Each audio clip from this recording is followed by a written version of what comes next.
সিনেমার গল্প শুরু হয় হুয়ান নামের এক গরিব চিত্রশিল্পীকে দিয়ে। সে এতটাই গরিব যে নিজের ঘরের ভাড়াও দিতে পারে না। সে রাস্তার ধারে বসে মানুষের স্কেচ বা ছবি এঁকে কোনো মতে দিন পার করে। তার আঁকার হাত অসাধারণ এবং পেশাদার স্তরের হলেও ভাগ্যের ফেরে সে কখনো বড়লোক হতে পারেনি। একদিন সে রাস্তার ধারে বসে একটি সুন্দর মেয়ের ছবি আঁকছিল। ছবিটি শেষ হতেই মেয়েটি তার আঁকার খুব প্রশংসা করলো। ঠিক তখনই সেখানে একটি দামি গাড়ি হুয়ানের সামনে এসে থামে। সেই গাড়িতে ছিল শহরের সবচেয়ে ধনী ব্যবসায়ী ওর নামকরা একজন পেইন্টার জেঙ্গি, আর তার সাথে বসেছিল হুয়ানের প্রাক্তন প্রেমিকা। কিন্তু হুয়ান গরিব আর তার শুধু পুরনো একটা ভাঙা গাড়ি ছিল বলে সে তাকে ছেড়ে ধনী ব্যবসায়ীর কাছে বিলাসী জীবনের আশায় চলে যায়। জেঙ্গি ইচ্ছে করে হুয়ানকে অপমান করার জন্য তার দিকে কিছু টাকা ছুঁড়ে মারে, কিন্তু আসল সত্য হলো এই ধনী লোকটি মোটেও ভালো শিল্পী নয়। সে ধোঁকাবাজি আর চালাকি করে বড়লোক হয়েছে।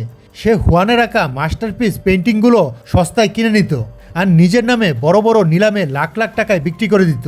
হুয়ান এসব জানতো, কিন্তু নিজের কোনো নাম বা পরিচিতি না থাকায় সে নীরবে এই অন্যায় সহ্য করতে বাধ্য হতো। হুয়ান তার নিজের শহরে ফিরে আসে, যা পেইন্টার ও গ্যালারিতে ভরপুর।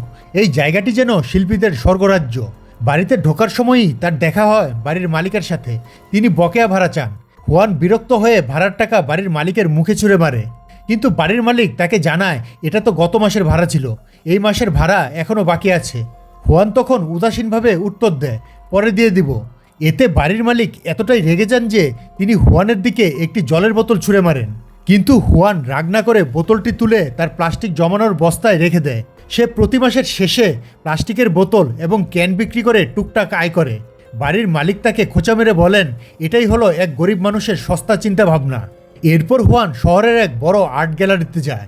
সে স্বপ্ন দেখে একদিন এখানে তার ছবি প্রদর্শিত হবে।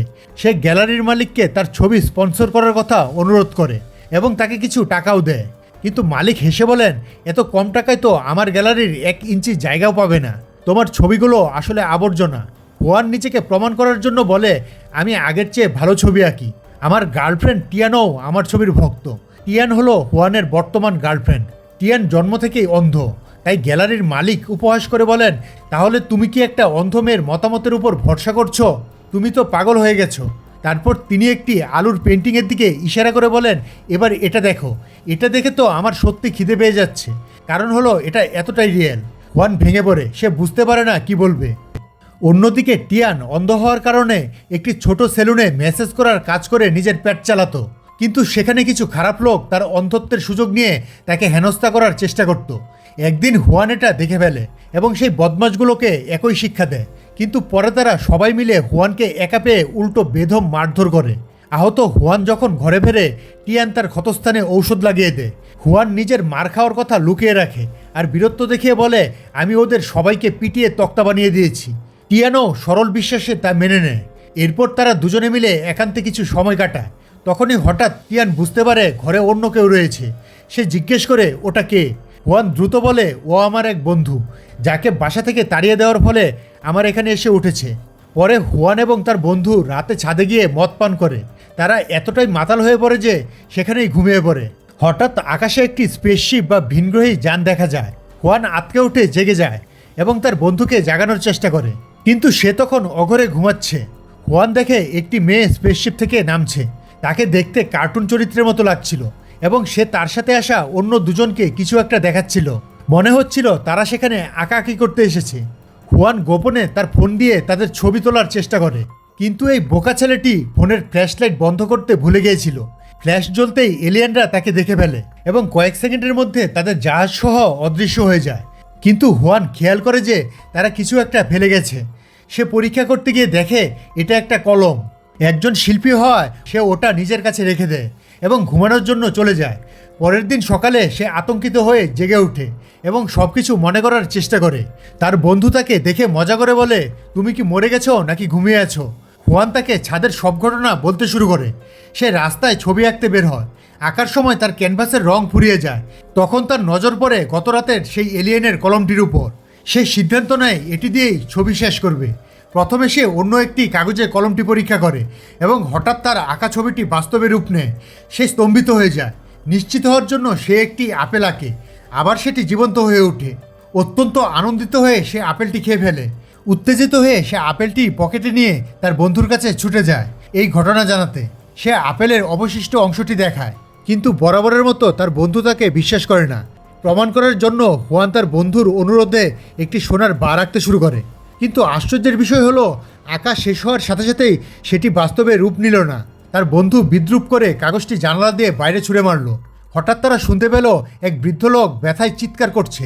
কাগজটি তার মাথায় লেগেছিল। লোকটি জানালা দিয়ে ইট মারার জন্য তাদের বকা দিতে থাকে, কিন্তু যেই মাটিতে পড়ে থাকা সোনার বারটি দেখে সেটি টুপ করে সে পকেটে ভরে ফেলে এবং এমনভাবে হাঁটা দেয় যেন কিছুই হয়নি। তখন ওই হুয়ানের বন্ধুর বিশ্বাস হয়, তার চোখ কপালে উঠে যায়। এরপর হুয়ানও তার বন্ধু লোভে পড়ে যায়। শহর জুড়ে এক বিশাল রাজপ্রাসাদ আঁকার সিদ্ধান্ত নেয়। যেহেতু তারা খুব ছোট একটি ঘরে থাকতো, আঁকা শেষ হতেই শহরের মাঝখানে হঠাৎ করে এক বিশাল প্রাসাদ দৃশ্যমান হয়। মুহূর্তেই পুলিশ সেখানে হাজির হয় এবং সবাই বিভ্রান্ত হয়ে পড়ে। তারা বলাবলি করতে থাকে, 5 মিনিট আগেও তো এখানে কিছুই ছিল না, এত দ্রুত এটা কে বানালো? পুলিশ যখন প্রাসাদের গেট খোলার চেষ্টা করে, হুয়ান ও তার বন্ধু বুঝতে পারে তারা বড় ভুল করে ফেলেছে। হুয়ান কলমের একটি বোতাম খুঁজে পায়, যা দিয়ে যে কোনো আঁকা ছবি মুছে ফেলা যায়। সে বোতামটি টিপতেই সবার চোখের সামনে প্রাসাদটি আবার অদৃশ্য হয়ে যায়। এবার ঝামেলা এড়াতে হুয়ানের বন্ধু একটি বুদ্ধি দেয়, প্রাসাদ দেখে আমাদের লাভ নেই, আমাদের টাকা আঁকা দরকার, অন্তত 200 মিলিয়ন ইয়ন। হুয়ান কলমটি নিয়ে নিপুণভাবে টাকার বান্ডিল আঁকে এবং কয়েক সেকেন্ডের মধ্যে পুরো ঘর টাকায় ভরে যায়। পরে বাড়িওয়ালা এসে বাইরে আবর্জনা রাখার জন্য তাদের বকাবকি করতে থাকে। তখন হুয়ান ও তার বন্ধু এক অদ্ভুত দামি পোশাক পরে তার সামনে আসে। হুয়ান এক গাদা টাকা বের করে বাড়িওয়ালাকে বলে, এই নাও আগামী 100 বছরের অগ্রিম ভাড়া। বাড়িওয়ালা তো হতভম্ব হয়ে যায়। হুয়ান শীঘ্রই প্রতিবেশীদের অবাক করে দিয়ে 3টি বিলাসবহুল গাড়ি নিয়ে ঘুরতে শুরু করে। সে একটি নামী রিয়েল এস্টেট কোম্পানিতে যায় তার স্বপ্নের প্রাসাদ কিনতে। সেখানে তার দেখা হয় প্রাক্তন তার প্রেমিকার সাথে, যার বর্তমান ধনী বয়ফ্রেন্ড তাকে মাত্র 15 মিলিয়নের একটি ভিলা কিনে দিতে কিপটেমি করছিল। হুয়ান সেখানে গিয়ে নগদে 2টি প্রাসাদের দাম পরিশোধ করে দেয়। এটি দেখে তার প্রাক্তন প্রেমিকা হুয়ানকে ছেড়ে দেওয়ার জন্য অনুশোচনা করতে থাকে। সেই রাতে হুয়ান তার অন্ধ প্রেমিকা টিয়ানকে চমকে দেওয়ার জন্য তার কেনা নতুন প্রাসাদে নিয়ে যায়। হুয়ান সবার সামনে টিয়ানকে বিয়ের প্রস্তাব দেয়, কিন্তু টিয়ান তা প্রত্যাখ্যান করে চলে যায়। টিয়ান স্বীকার করে যে সে তাকে ভালোবাসে, কিন্তু সে হুয়ানের ভালোর জন্যই প্রস্তাব ফিরিয়ে দিয়েছে, কারণ টিয়ানা অন্ধ আর হুয়ান এখন অনেক ধনী। হুয়ান চাইলে যে কোনো মেয়েকে জীবনসঙ্গী করতে পারে। হুয়ান তাকে বুঝিয়ে বলে যে এই টাকা তার প্রতিভার জন্য নয়, বরং জাদুর কলমের ফসল। সে তাকে এলিয়েনের জাদুকরী কলমের গল্পটি বলে। জাদুর কলমের কথা শুনে টিয়ান তাকে একজোড়া চোখ এঁকে দিতে বলে, যাতে সে পৃথিবী দেখতে পায়। হুয়ান 5 ঘন্টা ধরে যত্ন নিয়ে টিয়ানের পুরো শরীরের ছবি আঁকে, যার চোখ দুটো ছিল পুরো জীবন্ত। পেন্টিংটি অদৃশ্য হয়ে যায়। টিয়ান এখন দেখতে পাচ্ছে। হুয়ান তাকে এদিক ওদিক ঘুরতে নিয়ে যায়। সে তাকে পুরো চায়না ট্যুর করায়। তাদের জীবন তখন পুরোপুরি বদলে যায়। হুয়ান এখন শহরের সবচেয়ে বড় ধনী শিল্পী। সে অবশেষে একটি আর্ট এক্সিবিশনের সুযোগ পায়, যেখানে সে তার পেন্টিংগুলো প্রদর্শন করে। যে পেন্টিংগুলো আগে কেউ কিনতে চাইতো না, এখন সেগুলো নিলামে বিক্রি হচ্ছে এবং মানুষজন দাম বাড়িয়েই চলছে। এই সব কিছু হচ্ছিল কারণ সে ধনী হয়ে গেছে। যদিও সবাই ভাবছিল যে এটি তার পেন্টিংয়ের প্রতিভার কারণে, কিন্তু তারা জানতো না যে জাদুর কলম শূন্য থেকে কিছু তৈরি করে না। টিয়ান যখন দৃষ্টি ফিরে পায়, ঠিক সেই মুহূর্তে ফিল্ম সেটে একজন বিখ্যাত অভিনেত্রী তার দৃষ্টিশক্তি হারিয়ে ফেলে। এমনকি তারা যে টাকাগুলো এঁকেছিল, একটি ব্যাংক থেকে ঠিক সমপরিমাণ টাকা গায়েব হয়ে যায়। অর্থাৎ এক জায়গার জিনিস খালি করে আরেক জায়গা পূরণ করা। পুলিশ তদন্ত শুরু করে। একজন ঈর্ষান্বিত হয়ে পুলিশকে হুয়ানের কথা জানায়। পুলিশ মিলিয়ে দেখে যে হুয়ানের ব্যবহৃত টাকার সিরিয়াল নম্বরগুলো ব্যাংক থেকে চুরি হওয়ার টাকার সাথে মিলে যাচ্ছে। একটি আর্ট নিলাম চলাকালীন পুলিশ হুয়ান ও তার বন্ধুকে গ্রেপ্তার করতে আসে। তারা তখন বোঝানোর চেষ্টা করে যে তারা চুরি করেনি, কিন্তু পুলিশ তা মানতে রাজি নয়।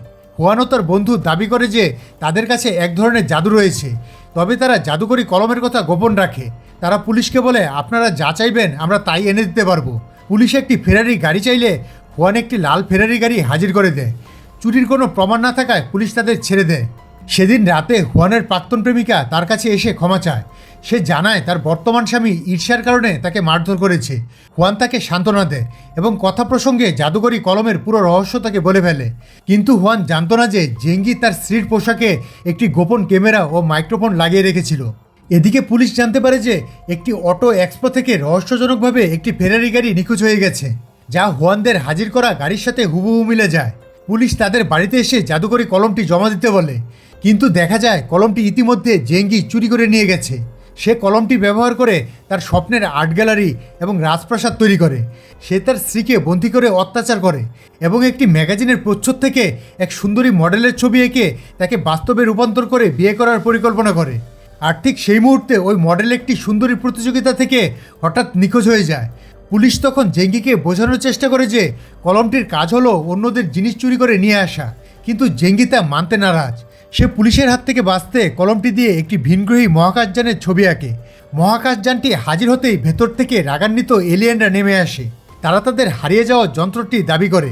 জেঙ্গি একটি ট্যাঙ্ক এঁকে এলিয়েনদের মারার চেষ্টা করে, কিন্তু এলিয়েনরা অনায়াসেই ট্যাঙ্কের গোলার মুখ তার দিকেই ঘুরিয়ে দেয়। তারা জেঙ্গিকে উপযুক্ত শাস্তি দিয়ে তাদের যন্ত্রটি উদ্ধার করে। একটি এলিয়েন যখন দেখে যে তাদের যন্ত্রটিকে কলমের মতো পরিবর্তন করা হয়েছে, তখন হুয়ান সামনে এসে নিজের দোষ স্বীকার করে এবং ক্ষমা চায়। হুয়ানের এই সততা ও সরলতা দেখে এলিয়েনরা খুব মুগ্ধ হয়। কিন্তু যাওয়ার আগে হুয়ান এলিয়েনদের কাছে একটি শেষ অনুরোধ জানায়। সে তাদের বলে এই কলম দিয়ে তৈরি করা প্রতিটি জিনিস যেন ঠিক সেই আগের জায়গায় ফেরত পাঠিয়ে দেওয়া হয় যেখান থেকে তা এসেছে। মুহূর্তের মধ্যেই প্রতিটি জিনিস, ব্যাংকের টাকা, অপহরণ করা মডেল, জেঙ্গির প্রাসাদ, পোশাক আশাক, এমনকি টিয়ানের চোখ সবকিছু অদৃশ্য হয়ে যায়। এলিয়েনরা দেখে যে পুরো এলাকা পুলিশের গাড়ি এবং হেলিকপ্টারে ভরে গেছে। পরিস্থিতি ভয়ঙ্কর হচ্ছিল। তারা বুঝতে পারে যে এই সমস্ত হাঙ্গামা তাদের কারণেই হয়েছে।